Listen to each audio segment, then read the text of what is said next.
Can we be a shining light in spite of the encroaching darkness? Let's just be honest here. Witchcraft is a religion. Witchcraft and its more modern incarnation, Wicca, are pagan religions. Can you even imagine what the ACLU would do if every movie and TV show you've ever seen that glamorized witchcraft was actually glorifying God and Christianity? Somewhere there's been a shift where it's offensive to have a cross or a Ten Commandments monument in a public place, but it's completely acceptable and unquestionable to promote witchcraft to kids.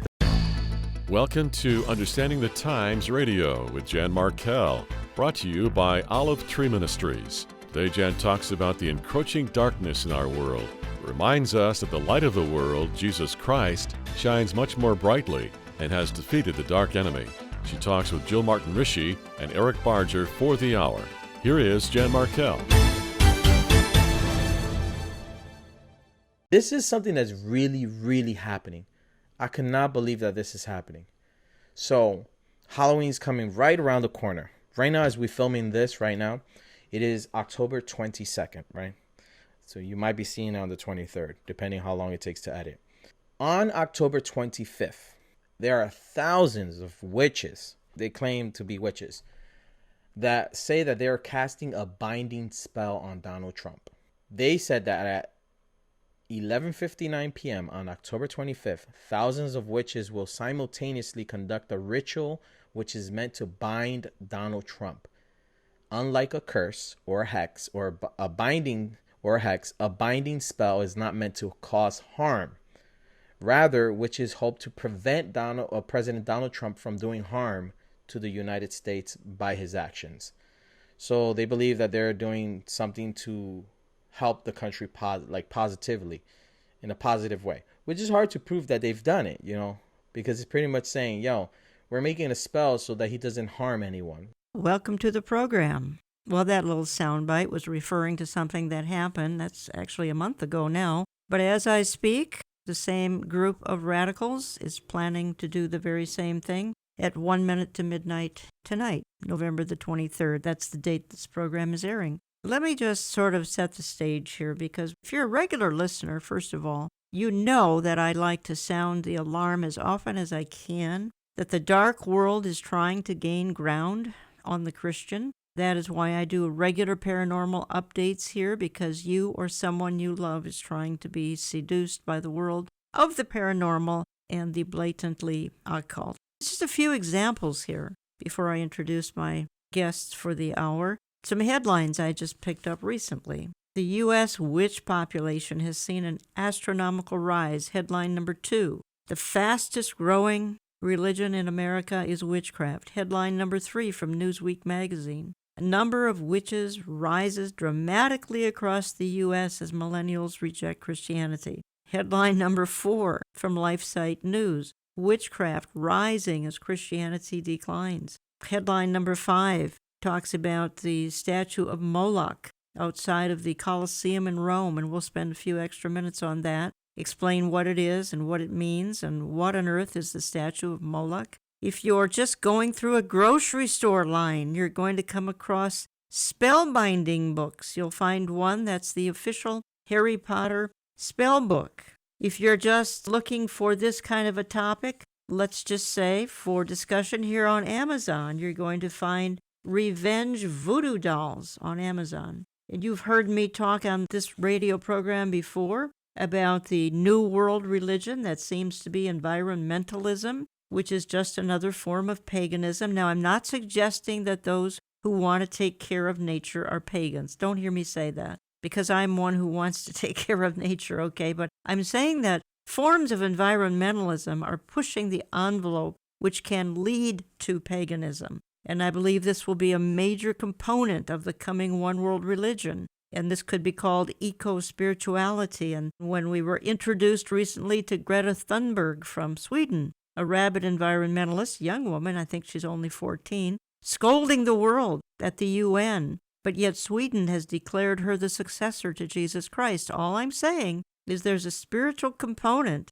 to some of the things going on in environmentalism related to nature, etc. I came across recently a children's book of demons. I'll talk more about that in just a little bit later. You already heard a clip of those who are wanting to put a binding spell. They did so right before Halloween. As I said, coming into the program, going to do it again the evening of November the 23rd. That's when this program begins airing. Some other things I want to cover while we have the time in this particular hour is that when we do talk about this topic, I like to bring into the studio with me two people who I think are experts. And one would be Jill Martin Rische, daughter of Dr. Walter Martin. Jill, thank you for coming in today. Thanks for having me, Jen. And Eric Barger is going to be with us for the hour as well. Eric, thank you. Good to be with you again, Jen. Let me just ask you both, as I just went over that lineup, and we'll hit some of the sort of bullet points of these topics as we move along here, but of this lineup, it took me 5 minutes to get through just some basics here.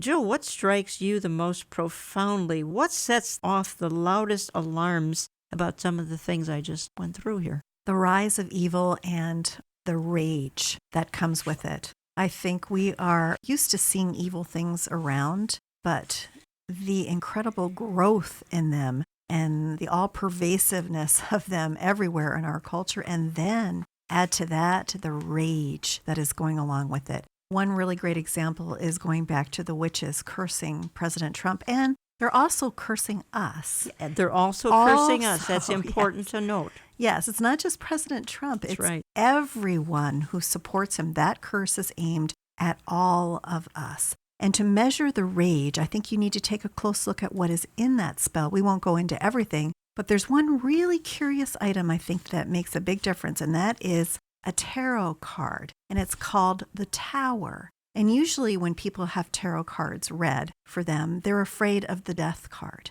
But this particular person, several people online, actually point to the Tower card as being the one that is the most dangerous. And it depicts a high crumbling tower, and its meaning is dark and dangerous. And it really actually talks about absolute chaos and destruction, Jan and Eric. So I don't think that they are really telling the truth when they say to us that this particular spell means no harm, because this tarot card is the center of it. And that's what I mean by the rage. There is rage behind this evil. We see it everywhere. We see it in the Satanic Temple, which is growing by leaps and bounds. It's out there, and I think that is really something different, something that's increased. And Eric, what struck you the most as I laid out the roadmap for this hour? There's no such thing as white magic. That's an old saying that I've said for many years, since the days I was writing and speaking about Harry Potter, but there's no such thing as white magic. People think that magic, occult magic, that is some form of supernaturalism outside of God, Jehovah God, they think they can manipulate that and do it for good. But the origin is evil no matter what they say about it. And in this case, I think when they say it's only being done for good, it's kind of tongue-in-cheek as they look down their nose at people and say, we're going to tell them this, but we know better ourselves. I think a lot of the church, Jan, it's like Isaiah 30, which says that there are people who want to rebel against what the Lord says, and they say to the seers, and that would be to the good seers, don't tell us what we don't want to hear. Prophesy illusions. Tell us lies, in other words. I think a lot of people have been so conditioned to only hear what they want to hear in the context of Christianity that whenever we bring up things like we are today, people go, well, I don't want to hear about that. I want to hear something that's uplifting. Well, listen, we need everything that God's got to say, folks. And he's got a lot to say about these issues we're talking about. All right, but the other angle that I want to emphasize in this hour is that this is also entering the church. Let me play a clip, because the church is embracing some of the things that we're sounding the warning about this particular hour. The church is embracing the very things we're talking about. Well, which direction has Hollywood gone since the 80s and 90s? It seems that shows containing magic have continually increased, while Christianity portrayed in movies and shows have continually decreased, or worse, blatantly mocked and ridiculed. So is it really shocking that American millennials are rejecting Christianity while embracing the way of the witch? Not really. Life imitates art. So not only is the world being seduced by sorcery, but also the Christian church. There are major Christian ministries today who are selling what they call angel boards, and they are a Ouija board. So just a rebranded Ouija board. It's a calling it Ouija an angel board. and they call it an angel board where you can talk to your angels. Typically, New Age will say spirit guides, but the terminology doesn't matter. It's all the same thing. There are tarot cards. They won't call them tarot cards. They'll use a different names, but there are tarot cards that are being sold through major Christian industries right now. Those are just the extremes. It's creeping in more subtle ways that, as Steve said, it absolutely is infiltrating our churches and it's stealing our children.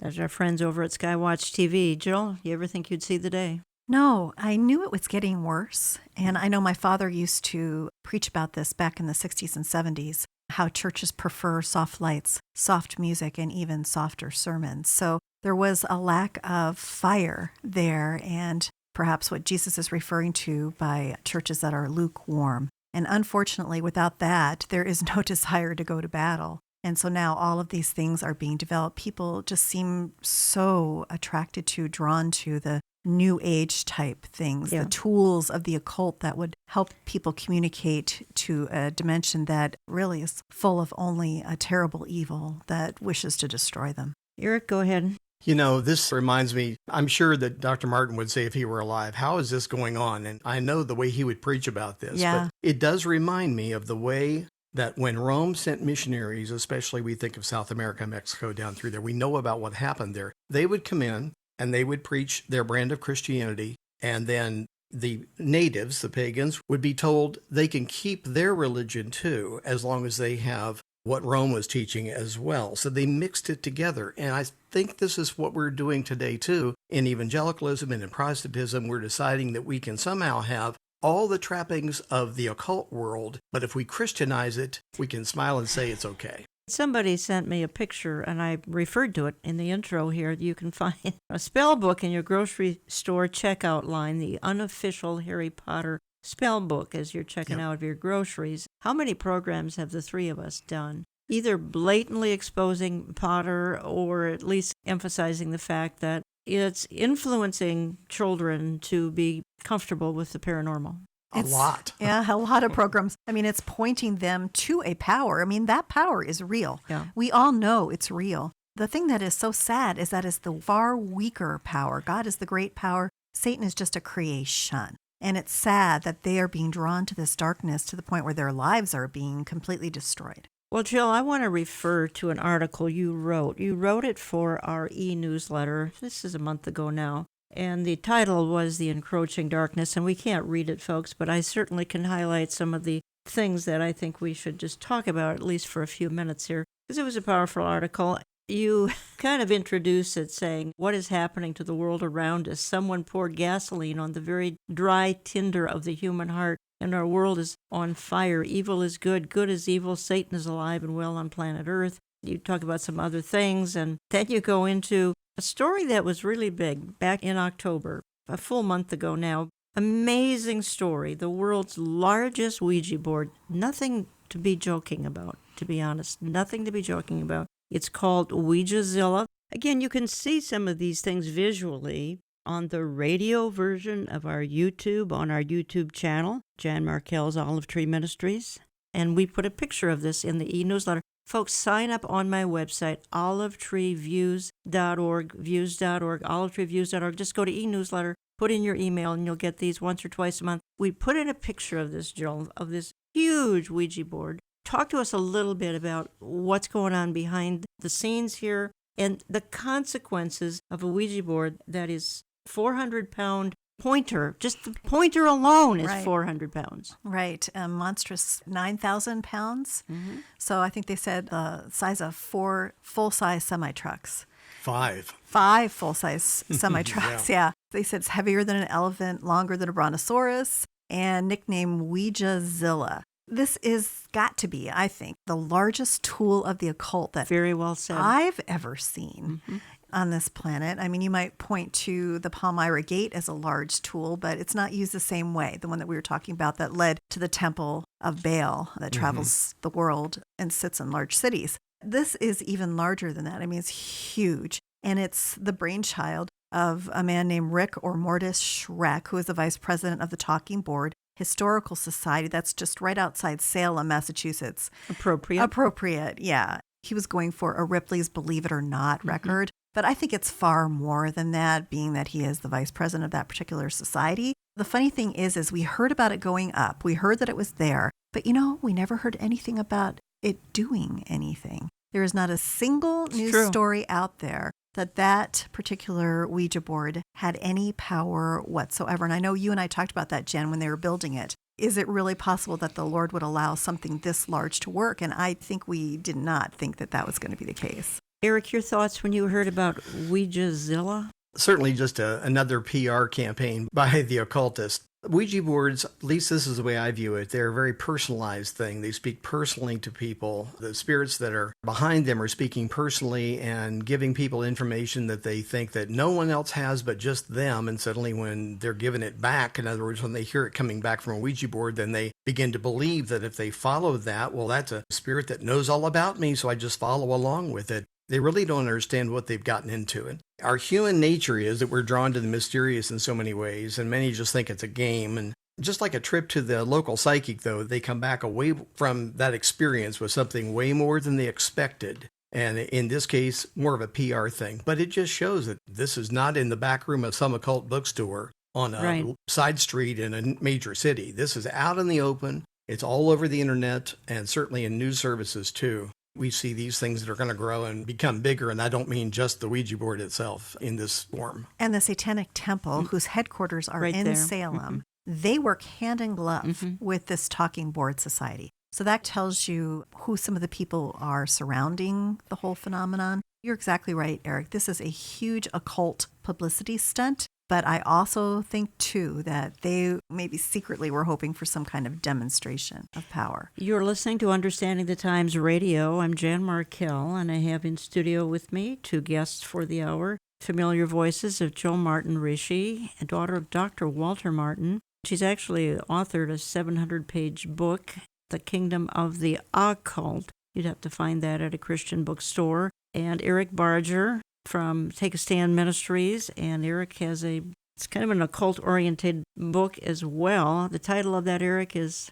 Entertaining Spirits Unaware, The End-Time Occult Invasion. And by the way, the download version of that, we have dropped the price on it, so it's got great principles in it to help people really discern what's happening around them. Okay, and that's ericbarger.com. That's right. And Jill, you say this. I'm going back to your article. Again, this is about a month ago. We put out an e-newsletter once or twice a month, and Jill wrote this one. Actually, it was written near Halloween. She highlighted some crazy things going on in the world of the paranormal. And again, I do these updates, and I encourage the writing of these kinds of articles because of the rampant paranormal activity that's going on as we speak. You said this, Jill. As Christians, we see the enemy ramping up his strategy and breaking free of restraint, and this means that there are victories to be won. We are fighters, and it's time to check the armor and scope the battlefield. And I think that's a very important point because we have to push back. We have to be salt and light and try to delay this kind of decay. And it's occultic decay that's just skyrocketing right now.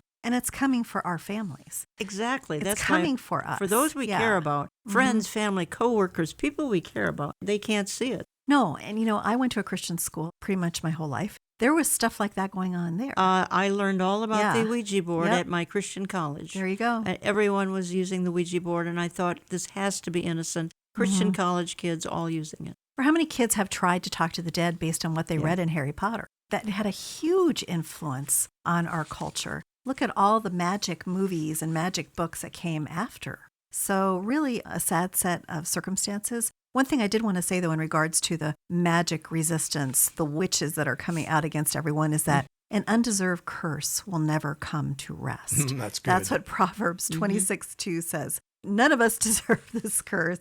And they are really wasting their time doing it. That's a good reminder. And the power of Jesus Christ is far stronger. So that's why part of our weaponry, some people have Facebook pages, some people have shows, some people have blogs, some people work at their churches. There are ways to get this information out there and to fight back. Want to play one more clip in this segment? As of late 2018, multiple mainstream news outlets have covered the topic of witchcraft being on the rise in America. All hail to the guardians of the Eastern Watchtower. It's estimated as many as 1 million people identify as being a witch in the U.S., with 20% of that population to be in New York. What does this mean exactly, that you cast a binding spell on the president? So we're here in Brooklyn, where a group of pagan witches have gathered to place a hex on the newly confirmed Supreme Court Justice Brett Kavanaugh. One article says that the witch population has doubled in the decade as millennials cast off Christianity. New York Post says, So why has witch popularity doubled? Perhaps it's because millennials were raised on Harry Potter.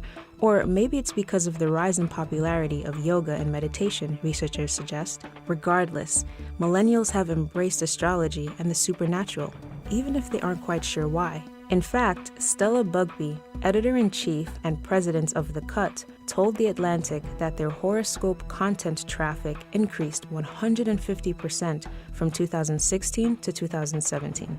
I tend to agree to the old saying, life imitates art. It's not hard to see that the masses follow pop culture trends that appear on the American Idols of Hollywood. Even in my own life, when I started searching for truth, I was drawn to witchcraft. The Craft was one of my favorite movies in high school, which probably had a big influence on my interest in Wicca. The movie is based on 4 high school hotties that start dabbling in the craft and make it look like lots of fun, changing the color of their eyes and hair, turning red lights green, and levitating off the floor. Of course, this is only one of hundreds of movies and shows that glamorize sorcery. Looking back now, I can see the paganism seed was being planted all throughout my life growing up. Cartoons like He-Man And the Masters of the Universe and Captain Planet are laced with components of magic, sorcery, and calling upon the elements. That's YouTuber Light Exposing the Darkness. Folks, you can see this on the radio version of our YouTube, on our YouTube channel, Jan Markell's Olive Tree Ministries. Eric, horoscope increased 150% between 2016 and 2017. Again, I think the point is obvious. Even though it doesn't work.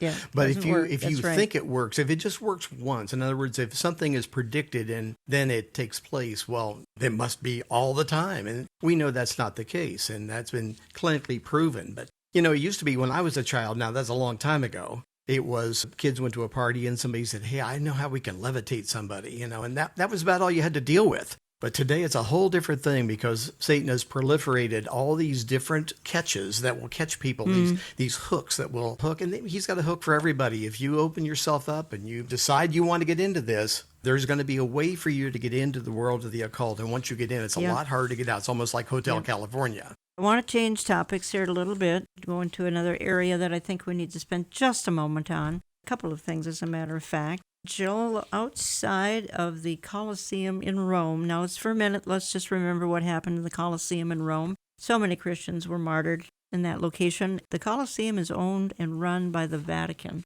As we speak, and until next spring, sitting outside the entrance, not in a corner, not in a place where the lights are turned out, but as folks enter the Colosseum, is a giant statue of the demon god Moloch. And it's welcoming visitors into this Colosseum where unspeakable things happen. Going to be there through, I believe, next Easter, next spring sometime. What Moloch did, or what the people did to honor this god Moloch, is so horrific, it's almost unspeakable, even on the radio. Why do you think the Vatican, Jill, would want any association with Moloch sitting into the entryway here of the Colosseum in Rome? I think all we need for that, to really understand that, is to go look at what Pope Francis said about Islam and Christianity. Okay. That basically it needs to be syncretistic. It needs to all be one belief. We have to tolerate each other, that the God of Islam is the God of Christianity. So that tells me right there that he's throwing wide the door to these deities. That he's been caught in several different media events where there have been pagan goddesses worshipped. And now you have Moloch sitting in front of the Colosseum. But do they get any worse? Do they get any worse than Moloch? Well, that's pretty bad. Yeah, Moloch is pretty bad. Although the other goddesses that he was sitting with as they were worshipped, they were bad. But Moloch is the one that, if you look in Scripture, his statue was set up outside of Jerusalem in the Hinnom Valley, so that the Bible says that the ground was soaked with blood. The Hinnom Valley is outside the old city, the old boundaries and right across from the Dung Gate, which is quite appropriate, I think, for geographical location to Molech. It's horrific. Now, the statue that's set up there is a movie statue. It was created by someone who actually was deep into occult magic decades ago.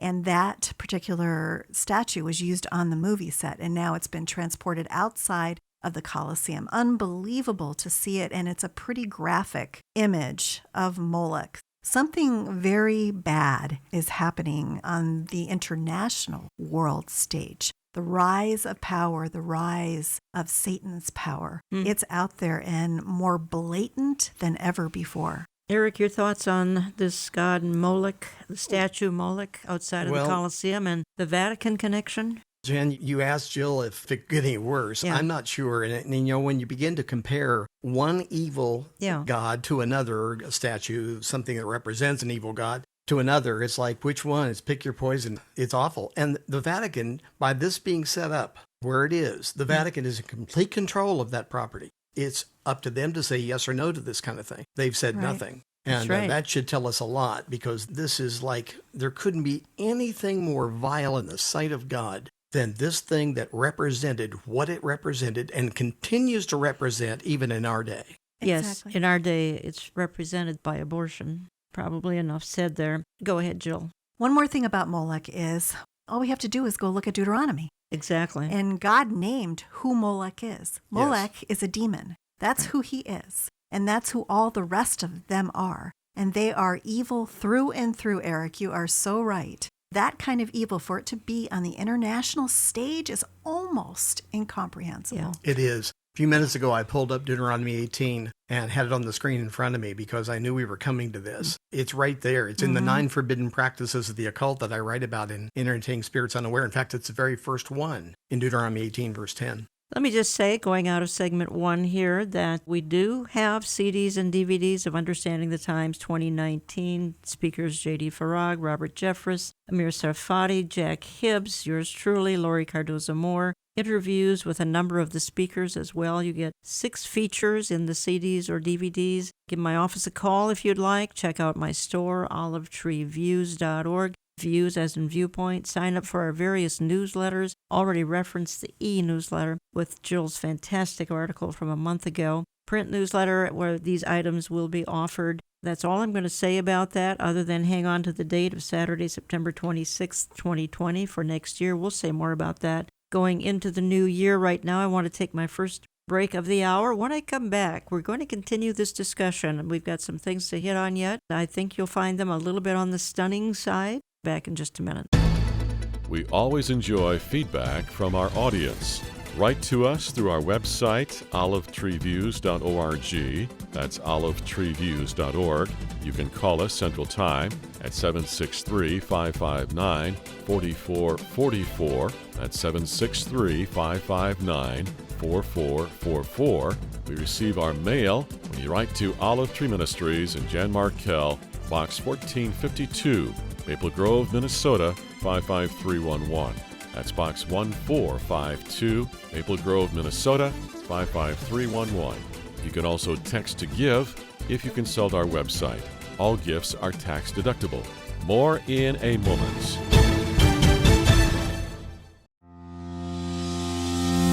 Welcome to Understanding the Times 2019. Joey, where are you from? I'm from Downingtown, Pennsylvania. I'm from Chicago, Illinois. We're from Still Bay in South Africa. Orlando, Florida. Alca, Nevada. The great state of Texas. I'm with Deb and Ginger, and they have made this a girls' day out. Yes, we have. We've been coming for about 20 years. Is this your first time here? It's my second time. How many conferences have you been to? 3. I think 4 or 5. No, this is our first trip here to Minneapolis, and strangely enough, we love the weather. The minute we leave, we're looking forward to next year. What struck you most? How relevant this conference is and how relatable it is to our everyday lives. I had no idea that so many pastors didn't believe in the rapture and that 98% of them ignore the prophecies in the Bible. I wasn't aware of any of these things a year ago. I think the thing that's impacted me the most is the speakers that are here today. It's just really exciting to see them in person. I listen to them all the time, so I feel like I know them. I would crawl through broken glass to make this conference. The rise of the supernatural without Jehovah God. I think this is all an end times thing. Yeah. I believe the rise we're seeing today is is related directly to the days that we're in biblically, that we're in the end times. We see these things happening. It doesn't shock me that we see the world running after these things and the publicity that's going on with it. Since you lead busy lives and can't always be near a radio, we offer electronic listening under radio at our website, olivetreeviews.org. You can download the oneplace.com mobile app, and you can watch the program on our YouTube channel if you're visually oriented. Find it under Olive Tree Ministries and Jan Markell. We don't share information contained in today's programming to scare you, but to prepare you to go into spiritual battle as we face last day's opposition from a defeated foe. Now here is Jan, Jill, and Eric. Melissa Madera is a self-proclaimed witch, and she's been casting spells for New Yorkers for years. But since the election of President Donald Trump, she says she's been using her magic a little differently. I'm very, very pleased with the results we've been getting. Earlier this month, Brett Kavanaugh was confirmed as a justice to the US Supreme Court. That's despite being accused of sexual assault in the 1980s. So on Saturday, Madera and a coven of other witches met her at her Brooklyn bookstore to put a spell on Kavanaugh. There was a lot of rage in the community following the hearing with Dr. Ford and Kavanaugh's confirmation, and we wanted to give people a chance to engage in a little bit of direct action through spirituality with us.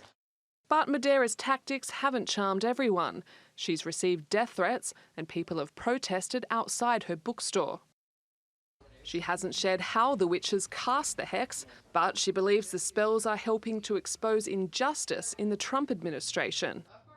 Every time we've done it, we've seen new information come out about whether he's been engaged in tax fraud or Russian collusion or fraud with the election and stuff like that. Every time we do it, more and more comes to the public eye. Welcome back, Jill and Eric. One point I have here is what we're talking about, these witches casting spells. This has gone on for literally centuries. This is nothing new. What is new is its headlines in major periodicals, publications. Fox News covers it. Tucker Carlson features these people, and they talk about it around the world. This has not been happening perhaps the last 3 to 5 years. This is literally in headlines. These people are almost heralded and celebrated. That's what I see as different. This is a war in the heavenlies. Yeah, there you go. It really is. This is similar to, I think, I don't have personal knowledge of this, I'll be clear, but I think all we have to do is go to Daniel and remember the delay. Daniel was praying. When the angel finally appeared to him, he said, what? I've been delayed by war in the heavenlies. So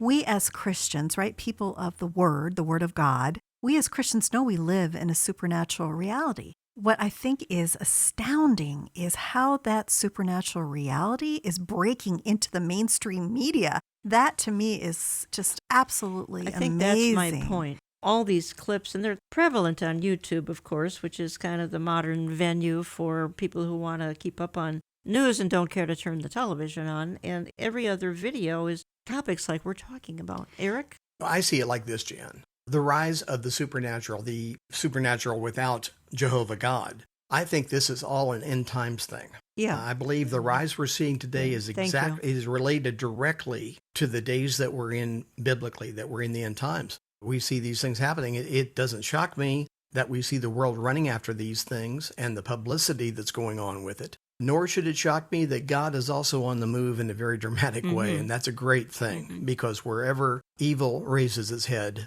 as long as the Christian is willing to stand up and speak up for the truth, God is on the move. And certainly he's on the move regardless. But the good things happen when we stand against evil. I've said that for a long time about spiritual warfare. And it's end times. Really good point. Jill? The thing that is amusing, and I look at this as the irony of God, if we listen to what that particular witch was saying, that she was so pleased with the results. And pleased with the results. Yes, and every time she cast a spell, they found out a new piece of information. The only problem is that all 3 pieces of information that she listed are not true. That's true, yeah. They're fake news. I just look at that as the irony of God, that he is the creator, the greatest power on earth, and Satan simply cannot ever compete. I'm going to Newsweek magazine now, and I introed the whole program giving some headlines. Newsweek, number of witches rises dramatically across U.S. as millennials reject Christianity. That matter, replace U.S. with Western world. Newsweek article says the number of witches and Americans practicing Wicca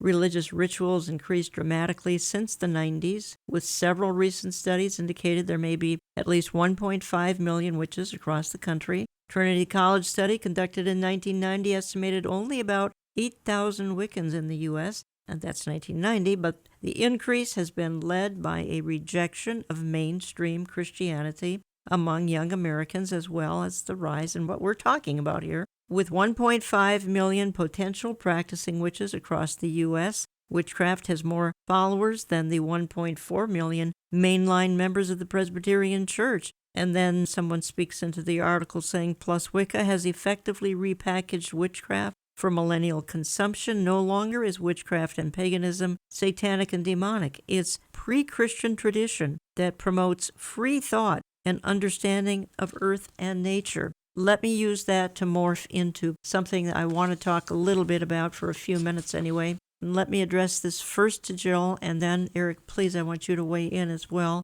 because the New World religion, to me, appears to be environmentalism. Earth Day came along in, I think, 1972, interesting, on the same day as Lenin's birthday. So Earth Day came along in 1972, seemed rather harmless. Now it's become a new form of paganism. It's become almost eco-spirituality. Jill, talk to us for a few minutes about eco-spirituality. And then I want to refer to Greta Thunberg, who absolutely ignited the world back in late September at the UN. This whole incredible rise of eco-spirituality that we are seeing is rooted, of course, in New Age spirituality. Mm-hmm. And Jen, in the last days, it's a fulfillment of Romans 1:18 through 25. They exchanged the truth of God for a lie and worshipped and served the creation rather than the Creator, who is forever blessed. That is what is at the heart of this. With the rise of Satan's power, the growth of New Age movement, now you see bursting out of that New Age spirituality or eco-spirituality. And that is where they consider all is one. They are wrapped up in monistic pantheism. All is one, all is God, nature is divine, and man is divine. Mm-hmm. Just as Satan once promised he would be in Eden, right? Genesis 3:5. So humans have a responsibility now to protect nature, or we will all face extinction. This is the fear factor. They have brought in the fear factor. And when you don't know the Lord and don't have trust in him and can't go to prophecy, can't go to revelation, you don't understand the truth of it. You are wrapped up in a lie. You are deceived. So you panic. And so we see this culture of fear, this terrible culture of panic out there. They're terrifying their children. Greta Thunberg from Sweden, who addressed the United Nations. Donald Trump kind of threw a curveball again at her. He's famous for these curveballs that he throws because at the UN he diverted attention from this young woman, 14-year-old, to Christian persecution, thankfully. But nonetheless, Thunberg, she was declared the successor to Jesus Christ by the Swedes. She's from Sweden. She made such an impression, and she's making an ongoing impression even as we speak. This UN situation was many, many weeks ago now in September. She's making an ongoing impression on the whole world. Eric, your thoughts on this? You know, Jan, with the waning of the baby boomers and the values of their parents and the rise of the millennials and Gen Z, yes, now we have a view with the majority of people that are coming up behind us to reject everything before them. So it's not a surprise, since they've been schooled to think of all things environmental as being most important, since that's been one of the keys, especially in our universities, but now down in our grade schools and preschool and so on. If this is what they're schooled with, they've grown up with it. Greta Thunberg, I think this is partially what's happened to her. Now, she is autistic, and shame on those parents that have used her as this kind of tool, because that's where it came from. But they're New Agers. This is how it got there. This should not shock us, but at the same token, when we see the way the world has taken up her cause, it shows us the general view of the world is to save the planet at all costs. And of course, they look at us as if we're crazy because we look to a God who, well, Revelation 21 says, is going to destroy this planet with fire. The minute you say that, their hair catches on fire right on the spot. Yeah.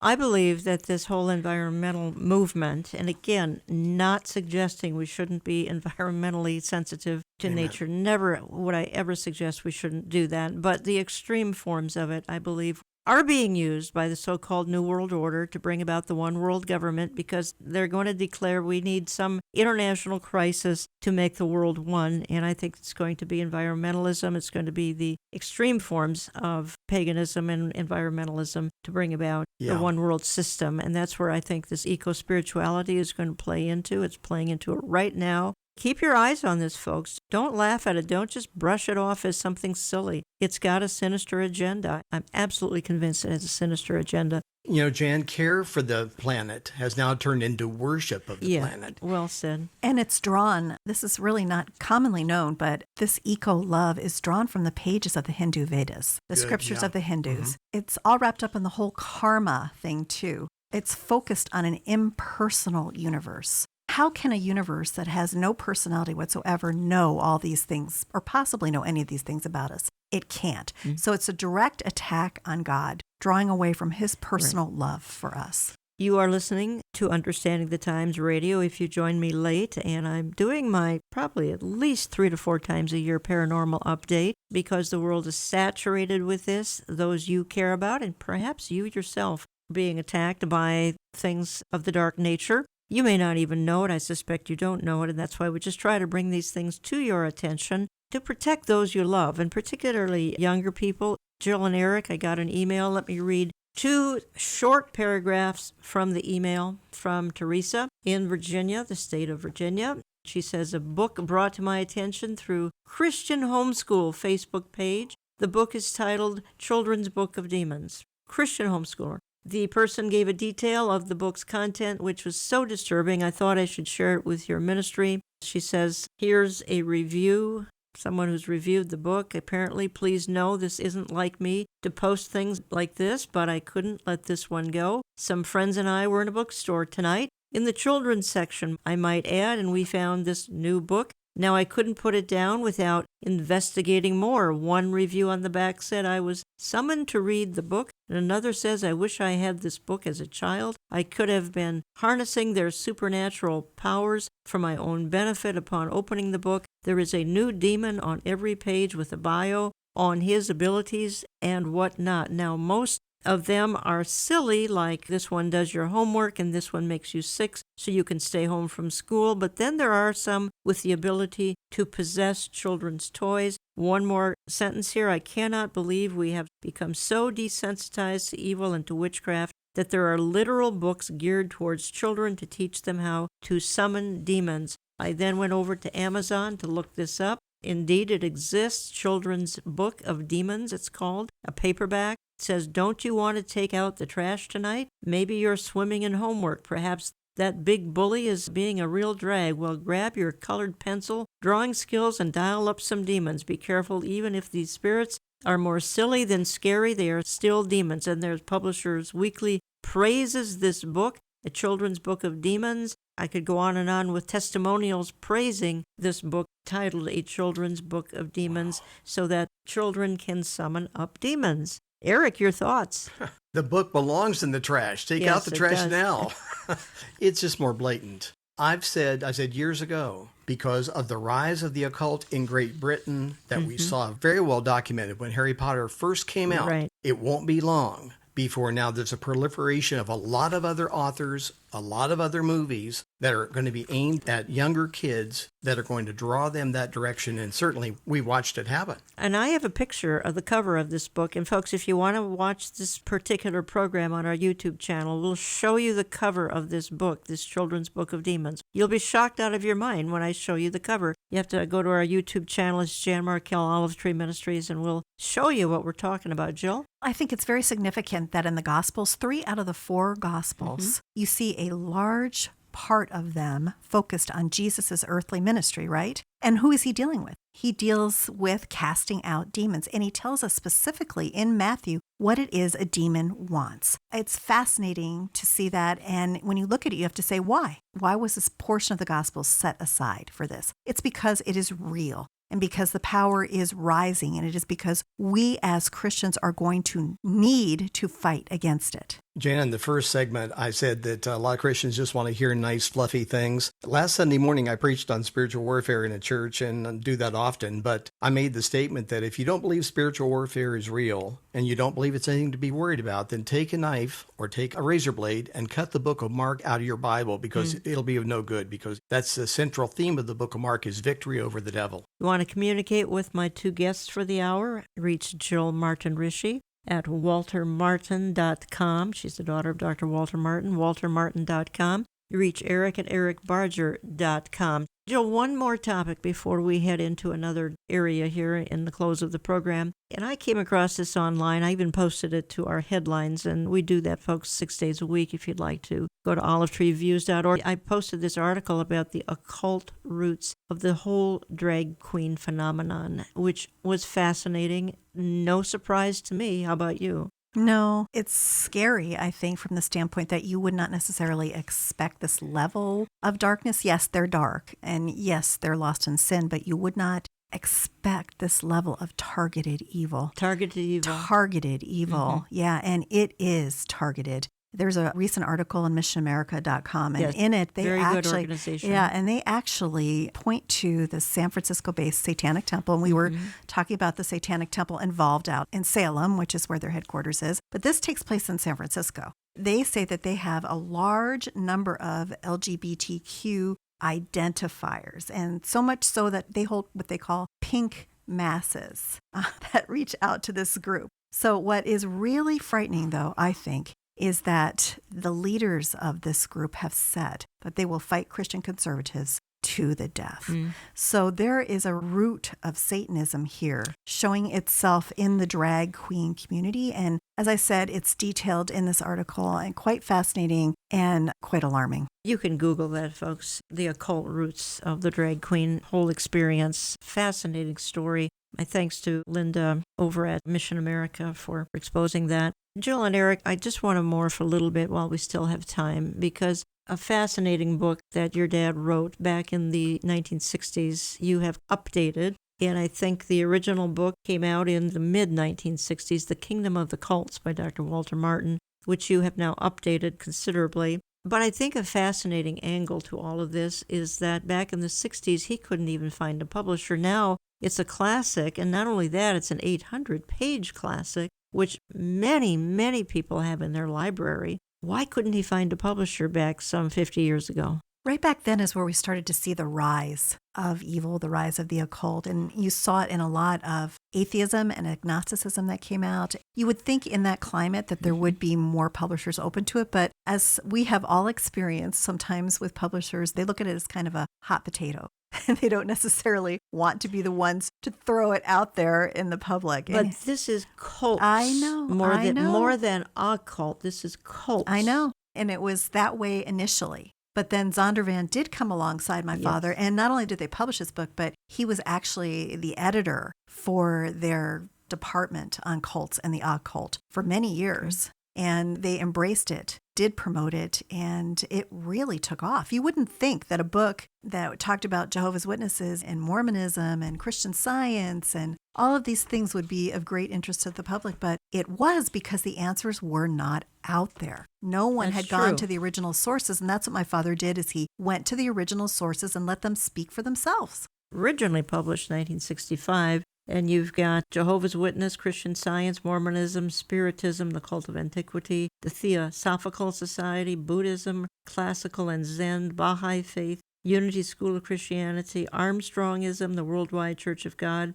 Unification Church, Scientology, Eastern Religions, Islam, the cults on the world mission field, the Jesus of the cults, cult evangelism, the road to recovery. What have you done to update this? Well, we took a good long look at the book because it's been out for a very long time and it's gone through different editions, obviously. And we thought, how can we bring Walter Martin back to this book? And so that's what I was really praying about. So what I did is I looked at the 1985 edition, which is the last one that my father did. I tried to go back to that, to lay it out the way that book was laid out, to remove anything that I felt was extra that had been added, and to focus on his thoughts, his organization. How did he put the book together? and work from there. So that's what we did. We went back and made it very much like the 1985, only it's updated. It has all the new statistics. Wherever possible, we tried to inform people about changes that had occurred in each one of these religions. You even cover, apparently,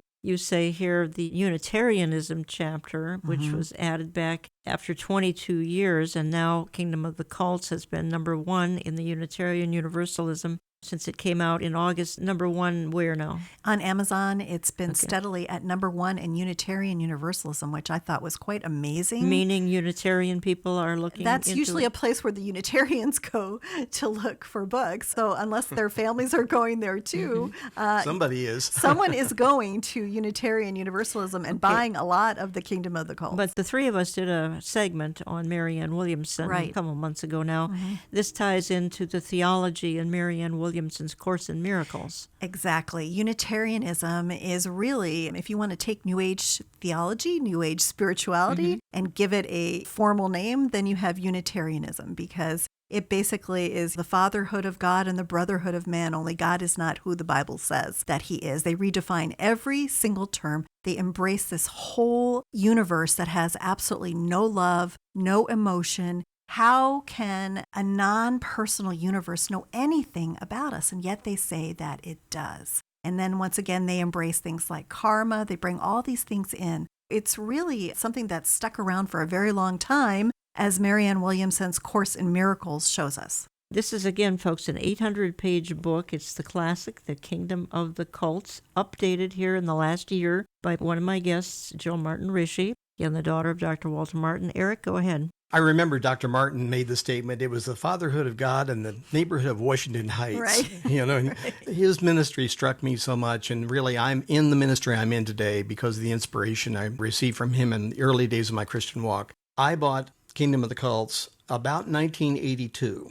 And I remember for years carrying my Bible and the Kingdom of the Cults in my suitcase. That's great. It meant so much to me. I've got it marked up from one side to the other. I can't wait to get the new version, by the way, Jill. And everybody should have one because it has the updates and you brought things back. And I love what you're doing with this. It was the most important book in my life besides the Bible. And Dr. Martin's ministry, the most important ministry to me. Anything that reflects him in a deeper way, I think the church desperately needs today. So I really wanted to just put my testimony on it, that Thank you, what Eric. it meant to me and what I know this book will mean to others too. Thank you, Eric. That does mean a lot. I am just always amazed at what God will do if you're willing to let him use you. And that's what my father was. He was willing to let God use him in whatever way he chose to use him, even though it meant sometimes very difficult situations, a lot of hate, a lot of anger. In the end, it was all worth it when the Mormons would come up to him at the end of a Bible class and throw their arms around him and say, thank you for telling me the truth. And that's what this was all about, his life and this work. And Dr. Martin passed away in 1989, and he founded Christian Research Institute and was the original and only Bible Answer Man.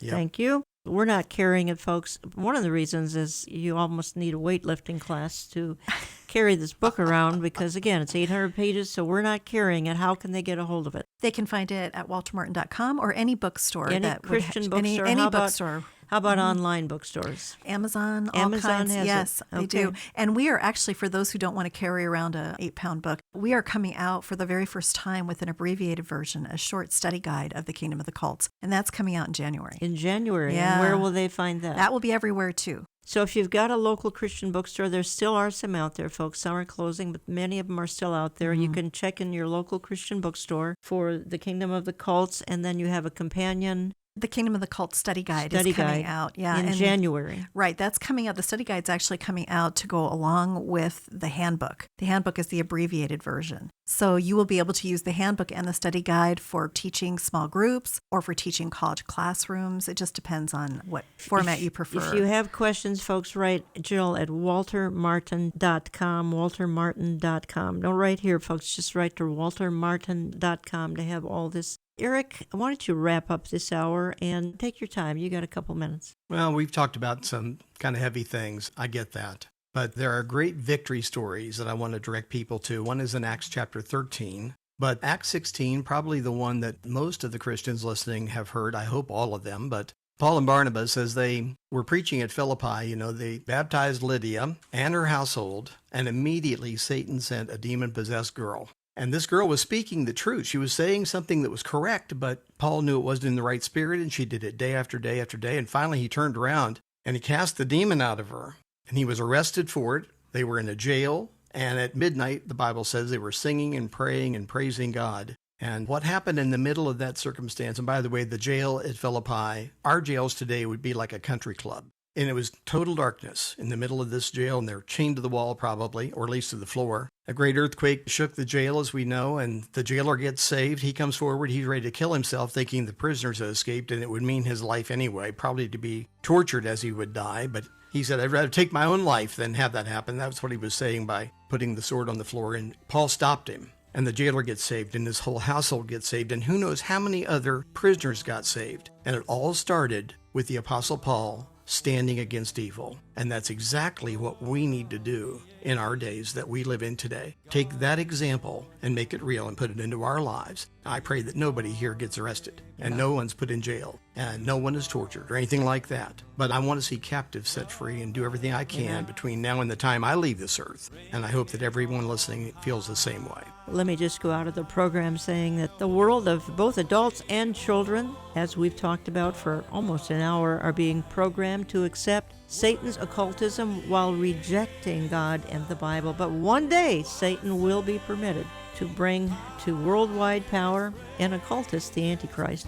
And in the kingdom of the Antichrist, the use and acceptance of the occult will be widespread in order to reach the point where people will openly accept and love the occult. Prior conditioning and brainwashing is required. The conditioning has been happening now for several decades. All we're asking is, won't you be salt and light to delay this decay until he comes to rescue his church, which could be today. I want to thank you all for listening, and we will talk to you next week.